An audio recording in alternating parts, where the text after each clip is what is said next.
A very warm welcome to all my viewers today.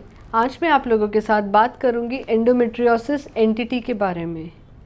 Endometriosis yes बहुत common है, बहुत age group में मिलता है ये entity. Know what is endometriosis? अगर हम उसके वर्ड से जाएं, एंडो मतलब endometrium, metriosis that is abnormally placed endometrium outside the uterine cavity. Know what is it? We all know uterus, जिसको हम बच्चादानी हिंदी में बोलते हैं या मराठी में गर्भाशय पिशवी बोलते हैं, एक मस्कुलर ऑर्गन है। ये मस्कुलर ऑर्गन क्यों है? बिकॉज ये प्रेगनेंसी को एकोमोडेट करता है, अंदर बच्चा बड़ा होता है और फिर बाद में वो अपने शेप में नॉर्मली आ जाता है, राइट? ये मस्कुलर ऑर्गन है, लेकिन यूट्रस का जो इनरमोस्ट लाइनिंग है जिसको हम एंडोमेट्रियम बोलते हैं, उसमें ग्लैंड्स होते हैं जो ब्लीड होता है।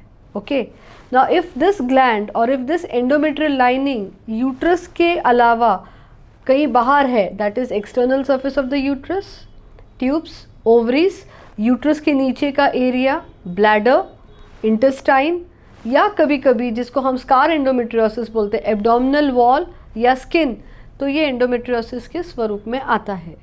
ये क्या करता है? एंडोमेट्रियल लाइनिंग जो होती है, जो ग्लैंड से बनी होती है, वो हार्मोन्स के इन्फ्लुएंस के अंदर ब्लीड होता है। ओके, टॉर्शस होती हैं ब्लड वेसल्स और वो ब्लीड होता है। ब्लीड होता है बिकॉज एंडोमेट्रियल लाइनिंग को नीचे वेंट है, सो ब्लीडिंग होता है, पीरियड आता है। बट अगर ये लाइनिंग एबनॉर्मली प्लेस्ड है आपके शरीर में अदर देन यूट्रस के इनरमोस्ट पार्ट में, तो क्या होगा? स्वेलिंग होगी, कंजेशन होगा ब्लड वेसल्स का और बहुत ज़्यादा पेन होगा। ये पेन नॉर्मली पीरियड में होता है। ये पेन बड़ा एनोइंग सा पेन होता है और patients normally come with only doctor मुझे बहुत पेन हो रहा है, और तब हमें ये इवैल्यूएट करना होता है। इसको इवैल्यूएट कैसे करेंगे? क्लिनिकल एग्जामिनेशन, देन कभी कभी हमें पर रेक्टल एग्जामिनेशन करना पड़ता है to rule out endometriosis POD का। देन हमें कुछ लैब इन्वेस्टिगेशंस करने पड़ते हैं जिसमें CA-125 लेवल्स करने पड़ते हैं। सोनोग्राफी टू सम एक्सटेंट बताता है, MRI करना पड़ता है कभी कभी to rule out extent of the endometriosis. लेकिन इसका हॉलमार्क जो डायग्नोसिस का है वो लेप्रोस्कोपी है, that is you just see with your eyes and you come to know this is endometriosis. Well, ये अलग अलग स्पेक्ट्रम में, जैसे मैंने आपको बताया, ये प्रेजेंट होता है। अगर एक अनमैरिड लड़की है जिसको पीरियड में बहुत ज़्यादा पेन है, पेन बिल्कुल बेरेबल नहीं है, और अगर डॉक्टर ने बोला डिस्मेनोरिया नहीं है, मेंस्ट्रुअल पेन नहीं है, और कुछ इवैल्यूएशन के बाद पता चला कि this is endometriosis, then it can come in a married women जहाँ पे पेन बहुत है, ओवरी में स्वेलिंग है, सिस्ट है, चॉकलेट सिस्ट ऑफ ओवरी जिसको हम कॉमनली बोलते हैं, या मैरिड इसमें आते हैं, या किसी की सर्जरी हुई है तो they present as scar endometriosis, जहाँ पे पेन है पीरियड में, बड़ा एनोइंग सा डिस्कम्फर्ट वाला पेन है, तो ये स्कार एंडोमेट्रियोसिस है। करते क्या है? इसको आफ्टर इवैल्यूएशन नॉर्मली लेप्रोस्कोपिकली निकालने का कोशिश करते हैं। लेप्रोस्कोपी करी जाती है।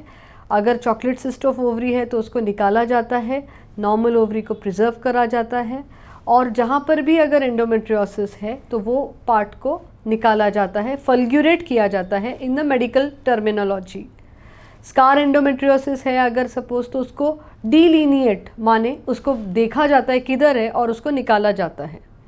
हिस्टोपैथ एग्जामिनेशन बहुत ज़्यादा मैंडेटरी है to again substantiate the diagnosis of endometriosis. क्या हम इसको जस्ट सर्जरी के बाद we are done with it? No, we are not done with it. फिर हम पेशेंट्स को ड्रग्स देते हैं, इधर in the form of injections, GnRH analogues या प्रोजेस्ट्रॉन्स, या गुड प्रोजेस्ट्रॉन्स लाइक डायनोजिस्ट, जो over a period of 6 to 8 months दिए जा सकते हैं, जिससे वो स्कार, अगर जिससे वो जो डिज़ीज़ है, वो जो एंडोमेट्रियोटिक पैचेस हैं, वो एकदम मिनिमाइज़ हो जाए। फिर हम उसको इवैल्यूएट करके देखते हैं वो गया या नहीं। वेल, टेक्निकली तो बहुत ज़्यादा नहीं जाऊंगी मैं, ऊपर ऊपर से अगर मुझे बोलना है तो इसके ग्रेड्स होते हैं एंडोमेट्रियोसिस के, mild, moderate and very severe form. Mild endometriosis एकदम ठीक भी हो सकता है और प्रेगनेंसी रह भी सकती है इसमें। सेकेंडली, जब हम कोई ट्रीटमेंट देते हैं इन द फॉर्म ऑफ प्रोजेस्ट्रॉन और सम GnRH इंजेक्शंस और डायनोजेस्ट, ये जो भी आपका डॉक्टर आपको देगा, अक्सर हम पेशेंट्स को कैल्शियम सप्लीमेंटेशन भी देते हैं। सो एंडोमेट्रियोसिस अगर है उसका प्रॉपर ट्रीटमेंट हो सकता है और प्रॉपर इन्वेस्टिगेशन भी उसका हो सकता है। दूसरा, अगर सिवियर फॉर्म ऑफ एंडोमेट्रियोसिस है और अगर वो इनफर्टिलिटी का कपल है तो नॉर्मली ऐसे पेशेंट्स को IVF, that is IVF test tube baby करा जा सकता है। Thank you. Do like, share and subscribe my YouTube channel for more informative videos. Thank you.